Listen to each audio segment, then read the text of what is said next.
अस्सलाम वालेकुम क्लास। आज के लेक्चर में हमने फोर्थ टॉपिक जो है वो सेकंड चैप्टर का स्टार्ट करना है, कंडीशन ऑफ न्यूक्लियर स्टेबिलिटी। इससे पहले हमने जो कंप्लीट किया था वो लिक्विड ड्रॉप मॉडल था।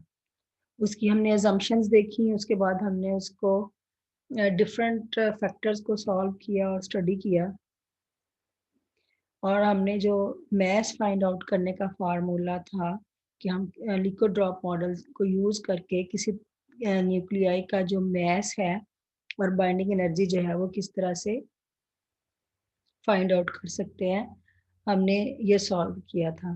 आपने देखा था कि उसमें हमने जो अजम्पशन ली और जिस तरह से हमने उसे कंपेयर किया एक ड्रॉप के साथ, और न्यूक्लियर फोर्सेस को हमने कंपेयर किया एडहेसिव फोर्सेस के साथ, और इस कंपैरिजन के बाद हमें जो कंक्लूजन मिलता है वो सिर्फ यही मिलता है कि आप by using liquid drop model you can find out the mass and binding energy। तो स्टार्ट में ये चीज़ मैं डिस्कस कर चुकी हूँ कि कोई भी जो मॉडल है वो हमें सारी इंफॉर्मेशन या complete properties of the nuclei के बारे में एक्सप्लेन नहीं करता। तो यहाँ से हमें कंक्लूड हो रहा है एक मॉडल से ही कि हमें एक मॉडल से सिर्फ उसकी दो प्रॉपर्टीज के बारे में पता चल रहा है, ठीक है, मैस एंड बाइंडिंग एनर्जी। तो इट मीन्स के जो बाकी दो मॉडल्स हैं उससे हमें इसकी कोई डिफरेंट प्रॉपर्टीज जो है वो मिलेगी। कंडीशन ऑफ न्यूक्लियर स्टेबिलिटी, अभी तक हमने जो न्यूक्लियस को स्टेबल होने का जो डिपेंडेंसी है कि आपका कोई आप किसी न्यूक्लियस को कब स्टेबल कहते हैं और कब अनस्टेबल कहते हैं, हमने सारी की सारी जो डिपेंडेंस देखी है वो उसकी हमने बाइंडिंग एनर्जी की वजह से देखी है। मीन्स के अगर कोई जो न्यूक्लियंस हैं उनके दरमियान बाइंडिंग एनर्जी की वैल्यू जो है वो ज़्यादा है, या अगर न्यूक्लियंस टाइटली बाउंड हैं, तो आप कहते हैं कि जो न्यूक्लियाई है वो आपका स्टेबल है। और अगर बाइंडिंग एनर्जी की जो वैल्यू है वो लीस्ट है या कम है, तो आप कहते हैं कि जो आपका न्यूक्लियाई है वो अनस्टेबल है, ठीक है। अब ऑन द सरफेस अगर हम ये बात देखें, मीन्स के ज़ाहिरी तौर पर अगर हम देखें तो ये चीज़ ही है कि आपकी जो स्टेबिलिटी है वो डिपेंड कर रही है बाइंडिंग एनर्जी पे। लेकिन इट्सेल्फ जो बाइंडिंग एनर्जी है या स्ट्रेंथ जो है या जो स्टेबिलिटी जो है वो न्यूक्लियस की, वो किस पे डिपेंड करती है। अब बाइंडिंग एनर्जी कहाँ से आ रही है, हमें हमारे पास कौन सा ऐसा फैक्टर है जो बाइंडिंग एनर्जी को प्रोवाइड कर रहा है हमें। हमने बार बार ये चीज़ डिस्कस की है कि न्यूक्लियस के अंदर न्यूट्रॉन्स और प्रोटॉन्स हैं, और ये न्यूट्रॉन्स और प्रोटॉन्स जो हैं वो स्ट्रॉन्ग अट्रैक्टिव फोर्सेस के ज़रिए, जिनको हम न्यूक्लियर फोर्सेस कहते हैं, उनके ज़रिए एक दूसरे के साथ बाउंड हुए हुए हैं। और हमने ये भी पढ़ा हुआ है कि ये हमारी शॉर्ट रेंज फोर्सेस हैं, शॉर्ट रेंज न्यूक्लियर फोर्सेस हैं, जिनके ज़रिए हमारे जो न्यूक्लियंस हैं न्यूक्लियस के अंदर वो बाउंड हुए हुए हैं, ठीक है, सब न्यूक्लियंस के दरमियान। और दूसरी जो फोर्स है वो हमने पढ़ी हुई है कूलम रिपल्सिव फोर्स, जो कि सिर्फ एग्जिस्ट करती है पॉजिटिवली चार्ज प्रोटॉन्स के दरमियान, और ये डिसरप्टिव नेचर की है, यानी कि रिपल्सिव नेचर की है, जो कि जिसका काम क्या है कि वो न्यूक्लियस को डिस्टॉर्ट करने की कोशिश करती है, अनस्टेबल करने की कोशिश करती है, ठीक है। अब हम यहाँ पे अभी तक मैंने जो बता दिया कि बाइंडिंग एनर्जी पे डिपेंड कर रही है उसकी स्टेबिलिटी, तो बाइंडिंग एनर्जी फिर इनडायरेक्टली किस पे डिपेंड कर रही है, जो फोर्सेस हैं उन पे डिपेंड कर रही है, बेशक वो रिपल्सिव फोर्स है, बेशक वो अट्रैक्टिव फोर्स है, ठीक है। आप वैसे देखें कि अगर हम जनरल मतलब बगैर कोई फैक्टर इन्वॉल्व किए बात करें, जहाँ रिपल्शन और अट्रैक्टिव फोर्स जो है, रिपल्सिव और अट्रैक्टिव फोर्स एक दूसरे को बैलेंस कर रही होंगी, वहां पे स्टेबिलिटी एग्जिस्ट कर रही होगी। लेकिन अगर रिपल्सिव फोर्स आपकी ओवरकम कर लेती है अट्रैक्टिव फोर्स को, तो फिर वहां पे बाइंडिंग एनर्जी कम होगी और वो न्यूक्लियस स्टेबल नहीं रहेगा। जब आपके अट्रैक्टिव फोर्सेस ओवरकम करती हैं तो इन दैट केस आपका न्यूक्लियस जो है वो स्ट्रांगली स्टेबल कंडीशन में है। और जहां ये एक दूसरे को बैलेंस किए हैं वहां पे भी स्टेबिलिटी एग्जिस्ट कर रही है, but least extent as compare to the strong stability. लेकिन जहाँ पे रिपल्शन ओवरकम करती है तो वहां पे ये स्टेबल नहीं रहता, वहां पे इंस्टेबिलिटी आ जाती है न्यूक्लियस के अंदर। ये बात हम देख चुके हैं, पढ़ चुके हैं जब हम ये न्यूक्लियर फोर्स की प्रॉपर्टीज जो है वो देखते हैं। अब ये जो न्यूक्लियर रिपल्सिव फोर्सेस हैं जिसका मैंने आपको बताया है, डिसरप्टिव नेचर की ये फोर्सेस हैं, हम क्या कहते हैं कि जो किसी भी न्यूक्लियस की स्टेबिलिटी है वो डिपेंड करती है ratio of the number of neutrons to the number of protons.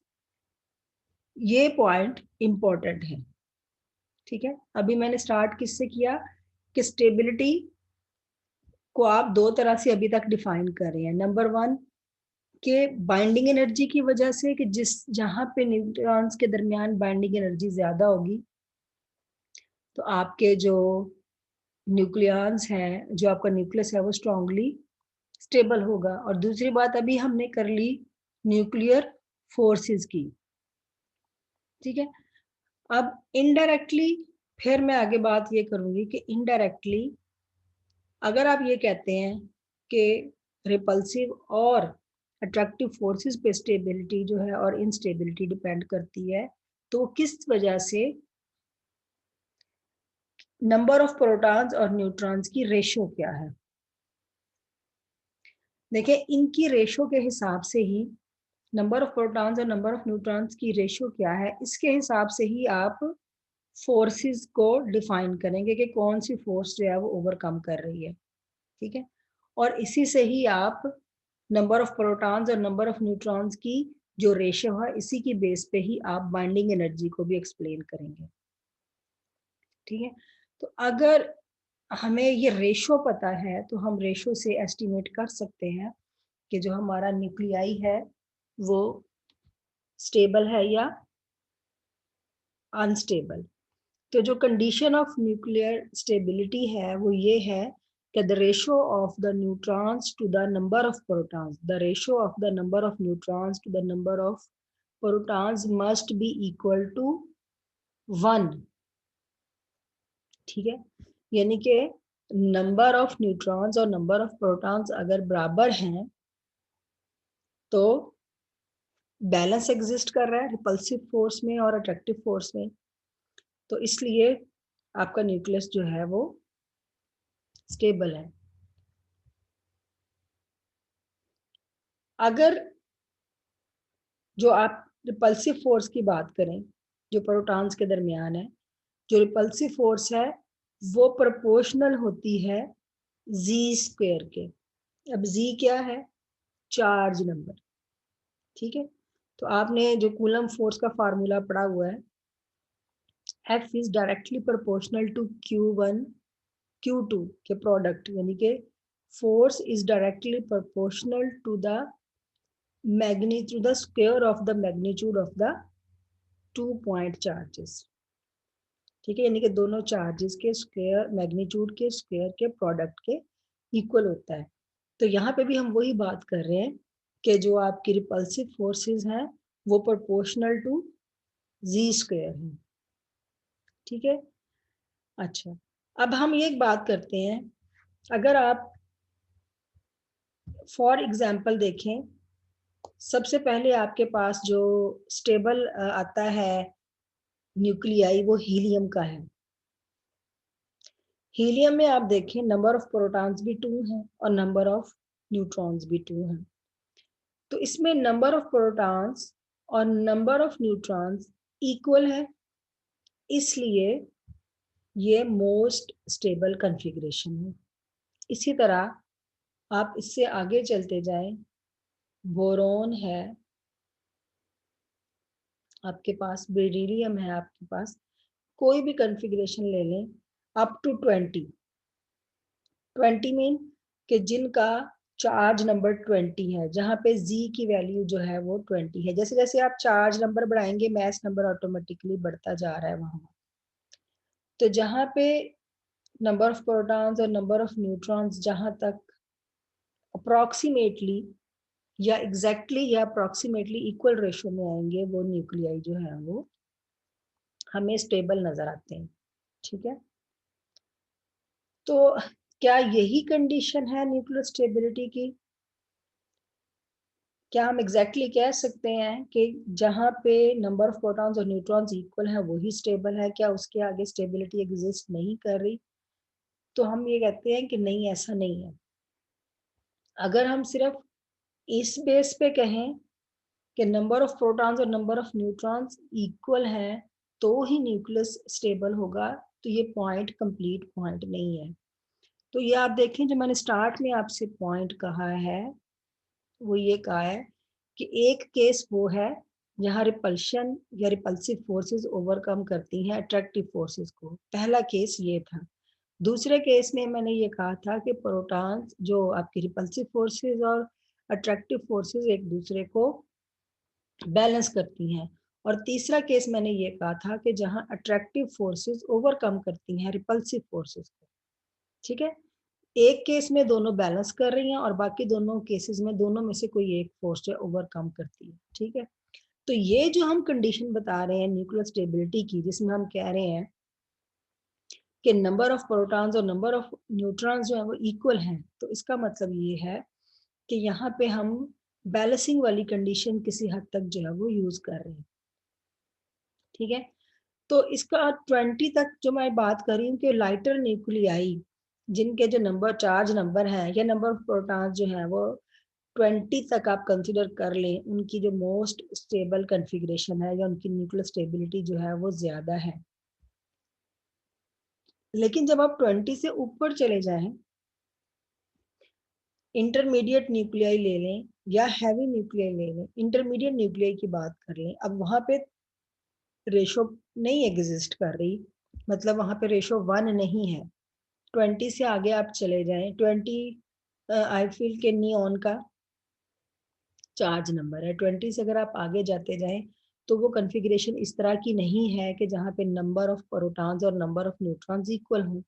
तो अगर हम ये वाला पॉइंट वहां पे अप्लाई करें तो इसका मतलब ये है कि वहां तो फिर कोई भी न्यूक्लियर स्टेबल नहीं होना चाहिए। ठीक है, लेकिन मैंने अभी आपको बताया कि ये इनकम्प्लीट पॉइंट है। अगर आप 20 से आगे बढ़ते जाएं, 20 से आगे की तरफ चले जाएं, जिनको आप इंटरमीडिएट न्यूक्लियाई बोलते हैं, उनकी तरफ जाते जाएं, तो वहां पे आप फोकस करें कि एक्चुअली वहां पे रेशो 1 नहीं रहती, वहां रेशो जो न्यूट्रॉन्स की है वो ज्यादा होती जाती है as compare to the protons. जैसे जैसे हम हैवियर की तरफ जाए जाते हैं तो जो नंबर ऑफ न्यूट्रॉन्स जो है वो इंक्रीज होते जाते हैं नंबर ऑफ प्रोटॉन्स के मुकाबले में। तो ये कौन सा केस आ रहा है? ये किसी हद तक वो केस बन रहा है जिसमें अट्रैक्टिव फोर्सेस ओवरकम करती हैं रिपल्सिव फोर्सेस को, क्योंकि नंबर ऑफ न्यूट्रॉन्स ज़्यादा हो रहे हैं। अब नंबर ऑफ न्यूट्रॉन ज़्यादा होने से क्या होगा? नंबर ऑफ न्यूट्रॉन ज़्यादा होने से जो कूलम रिपल्सिव फोर्सेस के मुकाबले में जो शॉर्ट रेंज अट्रैक्टिव फोर्सेस हैं उनकी स्ट्रेंथ बढ़ रही है, क्योंकि न्यूट्रॉन अगर हम बढ़ाएं तो न्यूट्रॉन न्यूट्रॉन के दरमियान और न्यूट्रॉन प्रोटॉन के दरमियान अट्रैक्टिव फोर्स भी बढ़ रही है। ठीक है, इन अदर केस अगर नंबर ऑफ प्रोटॉन्स ज़्यादा हों तो रिपल्सिव फोर्सेस जो है वो ज़्यादा होंगी, तो वो ओवरकम करेंगी। ठीक है, तो इसलिए हम ये कहते हैं कि जब प्रोटॉन और न्यूट्रॉन की रेशो इक्वल नहीं रहती और नंबर ऑफ न्यूट्रॉन आपके बढ़ना शुरू हो जाते हैं या रेशो जो है वो डिस्टर्ब होना शुरू होती है, तो तब भी स्टेबिलिटी एग्जिस्ट कर रही होती है। उस वक़्त ये स्टेबिलिटी किसकी वजह से है? उस वक़्त ये stability excess number of neutrons की वजह से है, यानी कि एक्सेस नंबर ऑफ न्यूट्रॉन्स जो है वो स्टेबिलिटी की कंडीशन को मेंटेन करते हैं। ठीक है, अच्छा अब अगर हम उससे भी आगे जाते जाएं, जो हमारे पास हैवियर न्यूक्लियाई हैं, अब हमें, अब ये तो हमने कहा कि जैसे जैसे नंबर ऑफ प्रोटॉन्स न्यूट्रॉन्स बढ़ेंगे तो स्टेबिलिटी बढ़ेगी।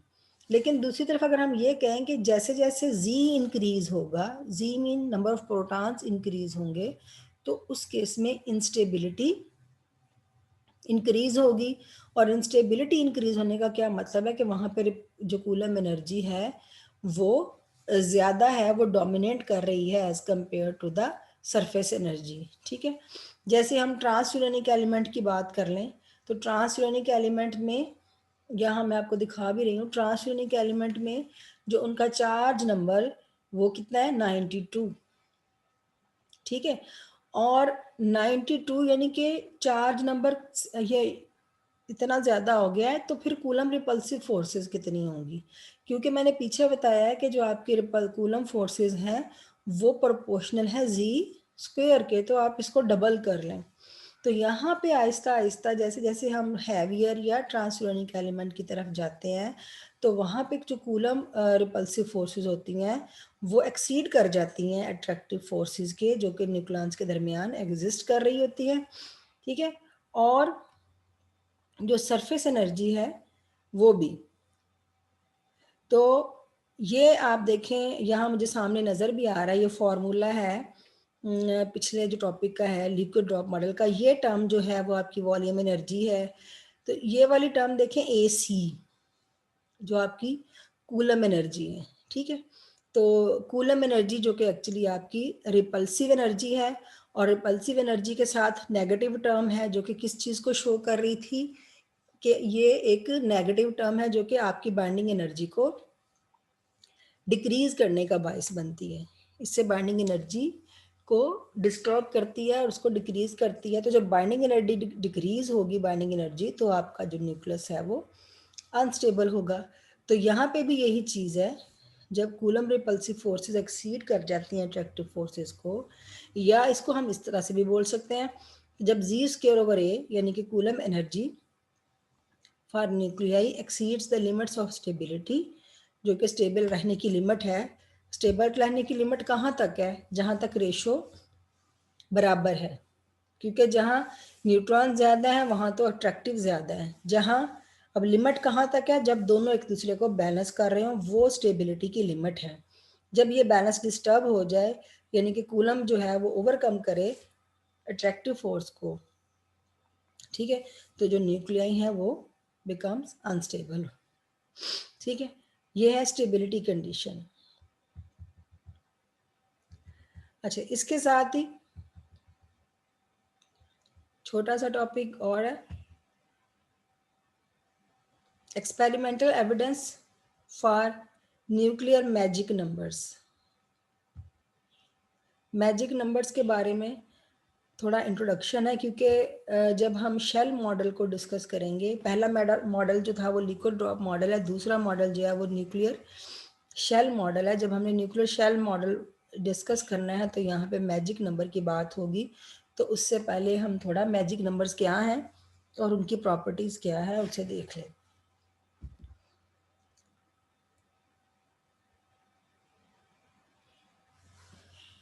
अच्छा, हमने एटम के केस में देखा है, ये मेरी जो एग्जांपल है ज़रा ध्यान से सुनिएगा, इससे आपको शेल जो मैजिक नंबर्स को समझना आसान है। हमने पढ़ा हुआ है कि जो ऑर्बिट्स होते हैं, जैसे फर्स्ट ऑर्बिट है एटम के, एटॉमिक ऑर्बिट्स की बात कर रहे हैं, न्यूक्लियस के गिर्द जो ऑर्बिट्स हैं जहाँ पे इलेक्ट्रॉन जो है वो रिवॉल्व करते हैं। अगर फर्स्ट ऑर्बिट जो होता है वो के ऑर्बिट होता है, उसमें मैक्सिमम कितने इलेक्ट्रॉन्स जो हैं वो उसमें एग्जिस्ट कर सकते हैं? 2 इलेक्ट्रॉन्स। अगर उसमें 1 इलेक्ट्रॉन होगा तो हम उसे बोलेंगे कि आपका जो शेल है वो इनकम्प्लीट है। लेकिन अगर उसमें 2 इलेक्ट्रॉन्स आ जाएं तो वो शेल आपका कंप्लीट शेल बनेगा। इन अ सिमिलर वे, जब आप के के बाद एल शेल की बात करते हैं तो उसमें आपके पास 8 इलेक्ट्रॉन्स होने चाहिए। तो 8 इलेक्ट्रॉन्स अगर उसमें कंप्लीट हैं तो वो शेल आपका कंप्लीट शेल उसे बोलते हैं, और उसे हम क्लोज्ड शेल भी बोलते हैं। कंप्लीट शेल यानी कि 8 की उसमें कैपेसिटी है और 8 इलेक्ट्रॉन जो हैं वो उसमें एग्जिस्ट कर रहे हैं। लेकिन अगर उसमें 7 इलेक्ट्रॉन्स हों, ठीक है, तो 7 इलेक्ट्रॉन्स का मतलब है कि अनकंप्लीट शेल है, तो देयर इज अ प्रोबेबिलिटी या पॉसिबिलिटी कि ये एक इलेक्ट्रॉन किसी दूसरे नियर बाई एटम से ले भी सकता है, ठीक है, और ये अपने 7 में से 6 बनाने के लिए, कन्फिग्रेशन को स्टेबल बनाने के लिए अपना 7th इलेक्ट्रॉन जो है वो पेयर के लिए दे भी सकता है, बॉन्डिंग कर सकता है। तो इसको हम क्या बोलेंगे कि ये एक स्टेबल या कंप्लीट कॉन्फ़िगरेशन नहीं बन रही, ठीक है। तो कब कंप्लीट शेल होगा, क्लोज शेल होगा, जब इसमें 8 इलेक्ट्रॉन्स होंगे। तो क्लोज का मतलब क्या है? जब हम क्लोज का वर्ड बोलते हैं, हम ये कहते हैं कि ये किसी और इलेक्ट्रॉन की एंट्री के लिए अब यहाँ पे कोई वो रीज़न नहीं बनती, उसके लिए रास्ता जो है वो क्लोज हो गया है, ठीक है, कंप्लीट शेल हो गया है। तो इस तरह से इसमें मज़ीद कोई इलेक्ट्रॉन जो है वो नहीं आ सकता। तो आपने जो कॉन्फ़िगरेशन पढ़ी हुई है वो यही पढ़ी हुई है, 2 है, या जो हमारे एटम्स 10 है, 8 है, 18 है, 36 है, 54 है, 86 इलेक्ट्रॉन्स है। ये मोस्टली ऐसी कॉन्फ़िगरेशंस हैं जिनमें जो इनके शेल्स होते हैं वो कंप्लीट शेल्स होते हैं, ठीक है। तो इसकी वजह से, इनकम्प्लीट शेल की वजह से जो इनके एटम्स होते हैं और वो एटम्स एक्स्ट्रा स्टेबल होते हैं और केमिकली इनर्ट होते हैं। तो आपने इनर्ट गैसेस के बारे में भी पढ़ा हुआ है, ठीक है, जिनके शेल्स जो हैं वो कंप्लीट होते हैं और वो केमिकल रिएक्शन में उनकी जो केमिकल कॉन्फ़िगरेशन है वो चेंज नहीं होती। तो इसलिए हम उनको, इस केमिकल कॉन्फ़िगरेशन चेंज नहीं होती तो हम उनको बोलते हैं कि वो एक्स्ट्रा स्टेबल है, ठीक है। तो similar case is with the nucleus, कि ये आप टॉपिक की हेडिंग देख रहे हैं, एक्सपेरिमेंटल एविडेंस। तो लॉट ऑफ एक्सपेरिमेंट जो है वो किए गए हैं जिनसे हमें ये एविडेंस मिलता है, और न्यूक्लियर प्रॉपर्टी से हमें ये एविडेंस मिलता है कि ऐसे न्यूक्लियाई जहाँ पे नंबर ऑफ प्रोटॉन्स और neutrons equal to either of the numbers, ये नंबर्स हैं 2, 8, 20, 50, 82 एंड 126। किसी भी न्यूक्लियाई के अंदर अगर नंबर ऑफ प्रोटॉन्स और number of neutrons in numbers में से किसी के भी इक्वल होंगे तो वो आपके जो न्यूक्लियाई होंगे वो मोर स्टेबल न्यूक्लियाई होंगे, ठीक है। और मोस्ट स्टेबल न्यूक्लियाई हैं तो they will show sharp variations और discontinuities in some properties as compare to the neighbouring nuclei. Means के इनकी जो प्रॉपर्टीज होंगी वो वेरी करेंगी थोड़ी बाकी जो नॉर्मली बिहेव कर रहे हैं न्यूक्लियाई उनसे, क्योंकि इनके पास मैजिक नंबर्स हैं, तो मैजिकली इनकी जो प्रॉपर्टीज होंगी उनमें वेरिएशंस होगी as compare to the neighbouring nuclei, ठीक है। तो इनको हम बोलते हैं, इन नंबर्स को, मैजिक नंबर्स। तो जैसे मैंने अभी इलेक्ट्रॉन के केस में बात की, तो जिन न्यूक्लियाई में प्रोटॉन और न्यूट्रॉन नंबर्स इन नंबर्स के इक्वल होंगे, इनको कंसिडर किया जाएगा कि इनके जो इन न्यूक्लियाई में जो शेल हैं वो कंप्लीट और क्लोज्ड कॉन्फ़िगरेशन के हैं, ठीक है। इन नंबर्स को मैजिक नंबर्स कहा जाता है, ठीक है। और कुछ न्यूक्लियाई ऐसे भी हैं जिनमें नंबर ऑफ प्रोटॉन्स और न्यूट्रॉन्स जो हैं वो इक्वल है, 14, 28 एंड 40। इनको कहा जाता है सेमी मैजिक न्यूक्लियाई। जो न्यूक्लियाई मैजिक नंबर, जिनमें नंबर ऑफ प्रोटॉन्स और न्यूट्रॉन्स मैजिक नंबर्स के इक्वल होंगे, उन न्यूक्लियाई को हम मैजिक न्यूक्लियाई बोलेंगे। और जिन न्यूक्लियाई में number of protons in 3 number यानी कि 14, 28 और 40 के इक्वल होंगे उनको हम सेमी मैजिक न्यूक्लियाई कहेंगे। सेमी मैजिक न्यूक्लियाई हम इनको इसलिए कहेंगे कि ये उनकी न्यूक्लियर प्रॉपर्टीज उतनी नहीं होंगी जितनी मैजिक न्यूक्लियाइज की होंगी, ठीक है, और जो नॉर्मल न्यूक्लियाई हैं उनकी निस्बत थोड़ी सी इनकी प्रॉपर्टीज बेहतर होंगी, ठीक है। मतलब मैजिक प्रॉपर्टीज जो हैं वो मैजिक न्यूक्लियाई जितनी तो नहीं होंगी, उनसे कम होंगी, बट जो नॉर्मल नेबरिंग न्यूक्लियाई हैं उनकी निस्बत उनकी प्रॉपर्टीज में ड्रास्टिक वेरिएशंस जो हैं वो हो सकती हैं, ठीक है। अब देखें इन दो बातों से जो हम यहाँ पे डिस्कस कर रहे हैं, तो इसमें हम एक वर्ड यूज कर रहे हैं कि क्लोज्ड शेल हैं उनके, कंप्लीट कन्फिग्रेशन है उन न्यूक्लियाई की। तो यहाँ पे एक्सपेरिमेंटल एविडेंस ये मिलता है इन प्रॉपर्टीज से जो न्यूक्लियाई की हैं, वो हमें एक एविडेंस देती हैं कि जो न्यूट्रॉन्स और प्रोटॉन्स हैं न्यूक्लियस के अंदर वो शेल्स में अरेंज हैं, और इसकी वजह से जो आपके न्यूक्लियस हैं उनको स्टेबिलिटी मिलती है। कब स्टेबिलिटी मिलती है? जब इनके जो नंबर ऑफ प्रोटॉन्स और न्यूट्रॉन्स इक्वल हो जाए मैजिक नंबर्स के, ठीक है। मतलब ये सारी जो डिस्कशन है इसका कंक्लूजन क्या है कि आपके जो न्यूक्लियाई हैं उसके अंदर प्रोटॉन्स और न्यूट्रॉन्स शेल्स में अरेंज हैं, और जब ये नंबर ऑफ प्रोटॉन्स और न्यूट्रॉन्स न्यूक्लियाई के अंदर किसी मैजिक नंबर के इक्वल हो जाए तो उसकी वजह से उस न्यूक्लियस को एक्स्ट्रा स्टेबिलिटी मिलती है, ठीक है। यहाँ पे कुछ और प्रॉपर्टीज हैं इनकी डिस्कस की हुई मैजिक नंबर्स की, वो भी देखते हैं।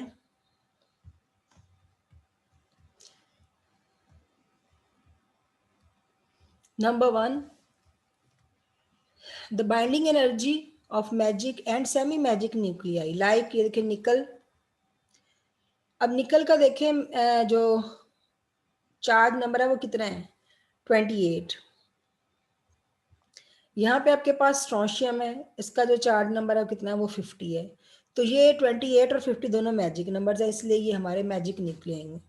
तो इनकी जो बाइंडिंग एनर्जी है वो लार्जर है than the other neighbouring nuclei, और the binding energy of the doubly magic nuclei. अब यहाँ पे एक और वर्ड यूज कर रहे हैं हम, डबली magic nuclei.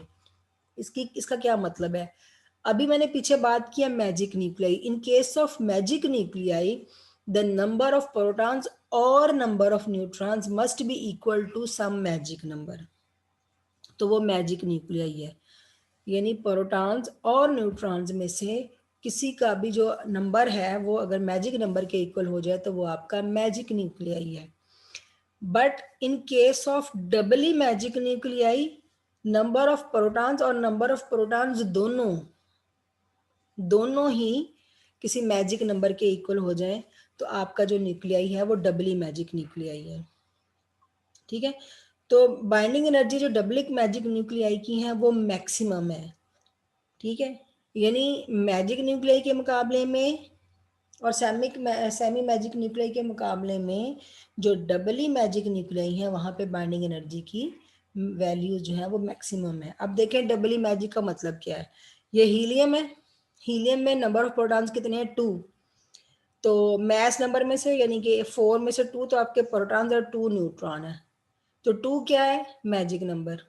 Number of protons भी 2, नंबर ऑफ न्यूट्रॉन्स भी 2। यहाँ पे नंबर ऑफ प्रोटॉन्स भी 8, नंबर ऑफ न्यूट्रॉन्स भी 8। तो ये आपके डबली मैजिक न्यूक्लियाई है। Next property, relative abundance of nuclei with magic number is larger। यानी जो आपके मैजिक नंबर्स वाले न्यूक्लियाई हैं वो ज़्यादातर कहाँ पे पाए जाते हैं? उनकी एग्जिस्टेंस अबंडेंस कहाँ पे है? सन में, स्टार्स में, मेट्रॉइड्स में, ठीक है। यानी ये कहाँ पे एग्जिस्ट कर रहे हैं। उसके बाद सेकंड प्रॉपर्टी, थर्ड प्रॉपर्टी क्या है कि जो आपके मैजिक न्यूक्लियाइज होते हैं इनके जो आइसोटोप्स और आइसोटोन्स होते हैं वो स्टेबल होते हैं और उनकी नंबर भी उनका ज़्यादा होता है। यानी कि इनके जो स्टेबल आइसोटोप्स और आइसोटोन्स हैं वो ज़्यादा होते हैं। Number of stable isotopes and isotones is larger for nuclei with respective number of protons and neutrons equal to the either of the magic numbers. ये जैसे कैल्शियम है, स्ट्रोंशियम है, इनके नंबर ऑफ आइसोटोप्स ज़्यादा हैं, यानी कि जो आपके मैजिक न्यूक्लियाई हैं उनके आइसोटोप्स और आइसोटोन्स की तादाद जो होती है वो ज़्यादा होती है। ठीक है। Fourth point is important, absorption cross section for neutron is low for nuclei with number of neutrons equal to magic numbers. Absorption cross section का क्या मतलब है? एब्जॉर्प्शन क्रॉस सेक्शन का मतलब है बाहर से किसी न्यूक्लियाई की बाहर से किसी को अपना मतलब किसी और न्यूट्रॉन को या किसी और प्रोटॉन को जो एक्सेप्ट करने की या एब्जॉर्ब करने की प्रोबेबिलिटी है उसको हम एब्जॉर्प्शन क्रॉस सेक्शन बोलते हैं। यानी अगर हम बाहर से कोई प्रोटॉन या न्यूट्रॉन फॉल करवाएं किसी न्यूक्लियर के ऊपर तो उसको एब्जॉर्ब करने की जो प्रोबेबिलिटी है वो मैजिक न्यूक्लियाई में कम है। क्यों कम है? क्योंकि हम क्लोज शेल की बात कर चुके हैं कि अगर वो कंप्लीट है तो फिर बाहर से कंप्लीट के लिए बाहर से किसी को एक्सेप्ट करना मुश्किल हो जाता है। ठीक है। तो अपनी कंप्लीट कॉन्फ़िगरेशन की वजह से जो मैजिक न्यूक्लियाई होते हैं ये रिलक्टेंस या रेजिस्टेंस शो करते हैं कोई एडिशनल न्यूट्रॉन को एक्सेप्ट करने में। उसके बाद है बाइंडिंग एनर्जी जो होगी लास्ट न्यूट्रॉन की, जो आपने इसको ऐड किया होगा शेल में, लास्ट एडेड न्यूट्रॉन की वो लेस होगी। ठीक है, कंप्लीट कॉन्फ़िगरेशन के बाद। उसके बाद छठी प्रॉपर्टी क्या है कि आपने 3 सीरीज पढ़ी हुई हैं, जो आपने एक्टिनियम सीरीज पढ़ी है, यूरेनियम सीरीज पढ़ी है, आपको याद होगा आपने 3 सीरीज पढ़ी हैं। तो तीनों सीरीज में जो नेचुरली अकरिंग सीरीज हैं, वैसे तो 4 हैं लेकिन नेचुरली एग्जिस्ट जो कर रही है वो 3 सीरीज हैं, उन सब का जो एंड प्रोडक्ट है वो एंड प्रोडक्ट अगर आप दोबारा से वो सीरीज खोल के देखें तो उनका एंड प्रोडक्ट बनता है लेड। तो लेड में जो नंबर ऑफ प्रोटॉन्स हैं वो 82 हैं, यानी कि इसका जो चार्ज नंबर है वो 82 है। और आपने देखा है कि लेड के बाद वो फर्दर डिके नहीं होता। जो आपकी 3 डिके सीरीज है, आपकी जो 3 डिके सीरीज है वो एंड हो जाती हैं लेड के ऊपर, तो ये फर्दर डिके नहीं करता। तो इसका मतलब ये है कि जो आपका लेड है वो आपका स्टेबल कॉन्फ़िगरेशन है और वो मैजिक न्यूक्लियाई है, इस वजह से वो फर्दर डिके नहीं करता। उसके बाद अगर क्वाड्रपोल मोमेंट की बात कर लें, आपको पता है कि जो स्फेरिकल शेप के न्यूक्लियाई होते हैं उनके लिए क्वाड्रपोल मोमेंट यानी क्यू की वैल्यू जो होती है वो 0 होती है। ठीक है। तो अगर आपका जो न्यूक्लियाई है वो कम्प्लीटली फिल्ड न्यूक्लियाई है, वो मैजिक न्यूक्लियाई है, तो मैजिक न्यूक्लियाई है तो उसको हम बोलेंगे कि वो कंप्लीट शेल है, तो उसे हम क्लोज शेल भी बोलेंगे। और जब हम उसे क्लोज्ड शेल्स बोलेंगे तो वहाँ पे हम कह रहे हैं कि स्फेरिकल सिमेट्री जो है वो एग्जिस्ट करती जाती है। ठीक है। और जब नंबर ऑफ प्रोटॉन्स और न्यूट्रॉन्स इंक्रीज होते जाएं एक मैजिक नंबर से अगले मैजिक नंबर तक, यानी कि पहला मैजिक नंबर है वो 2 है, दूसरा मैजिक नंबर 8 है, उससे अगला जो है वो 20 है। इस तरह से जब आपकी जो क्वाड्रपोल मोमेंट, जो नंबर ऑफ प्रोटॉन्स और न्यूट्रॉन्स हैं वो इंक्रीज होते जाते हैं, यानी वो जब आप 2 कंसिडर कर रहे हैं तो वो फर्स्ट मैजिक नंबर है।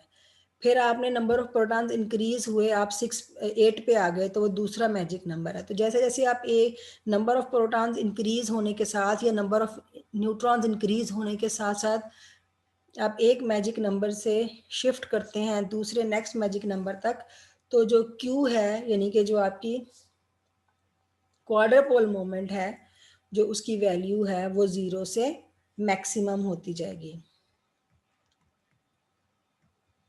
लास्ट प्रॉपर्टी है energy of alpha and beta particle is larger if these particles emitted by radioactive nuclei having magic number of neutrons। तो हमने ये देखा हुआ है कि जो अल्फा में जो डिके प्रोसेस है, alpha decay, beta decay, gamma decay, ये न्यूक्लियर प्रोसेस है। यानी न्यूक्लियर प्रोसेस का मतलब ये है कि ये न्यूक्लियस से होते हैं। ये तीनों रेडिएशन जो है वो न्यूक्लियस से एमिट होती हैं। ठीक है। तो अब जब भी ये न्यूक्लियस से एमिट होती हैं ये किसी ना किसी एनर्जी के साथ एमिट होती हैं। तो अगर हम ये कंसिडर कर लें कि ये जो आपका न्यूक्लियस है जहाँ से ये रेडिएशंस एमिट हो रही हैं वो कोई मैजिक न्यूक्लियाई है, तो उनसे एमिट होने वाली अल्फा, बीटा और गामा रेडिएशन जो है वो ज़्यादा एनर्जेटिक होंगी as compare to the ordinary जो नेबरिंग न्यूक्लियाई है। ठीक है, तो ये सारी हमने जो प्रॉपर्टीज डिस्कस की हैं, डिस्कशन किया, वो मैजिक नंबर से की हैं। ठीक है, मैजिक नंबर्स से सब मैजिक नंबर्स की जो एविडेंस है या मैजिक नंबर्स की जो डिस्कवरी है, जब ये डिस्कवरी हुई थी तो ये सारा डिस्कस करने का पर्पस ही ये है कि जब ये सारी डिस्कवरी हुई तो ही जो आपके न्यूक्लियस की शेल स्ट्रक्चर है वो कंफर्म हुई। तो हम ये कहेंगे दूसरे लफ्ज़ों में कि जो हमारा शेल मॉडल है वो बेस करेगा मैजिक नंबर्स पे। मैजिक नंबर से हमें पता चल रहा है कि यहाँ पे कंप्लीट और क्लोज शेल भी एग्जिस्ट कर रहे हैं। तो नेक्स्ट जो है वो हम जब स्टार्ट करेंगे शेल मॉडल, शेल मॉडल के नाम से हमें पता चलता है कि यहाँ पे शेल एग्जिस्ट करते हैं और एनर्जी लेवल एग्जिस्ट करते हैं। तो वहाँ पे हमें जो मैजिक नंबर्स किस तरह से कंप्लीट और क्लोज शेल बना रहे हैं वो हमें पता चल जाएगा। ठीक है जी, तो ये हमारे दोनों टॉपिक्स जो हैं वो कंप्लीट हो गए हैं। आप इनको रीड करें और इनमें अगर कोई इशू है तो आप मेरे से क्वेश्चन कर सकते हैं, वॉइस टेक्स्ट में भी कर सकते हैं। यहाँ पे अगर टाइम लिमिट जो है वो जब पूरा हो जाता है तो उसके बाद आप रिमेनिंग क्वेश्चन जो है वो मुझसे टेक्स्ट में कर सकते हैं।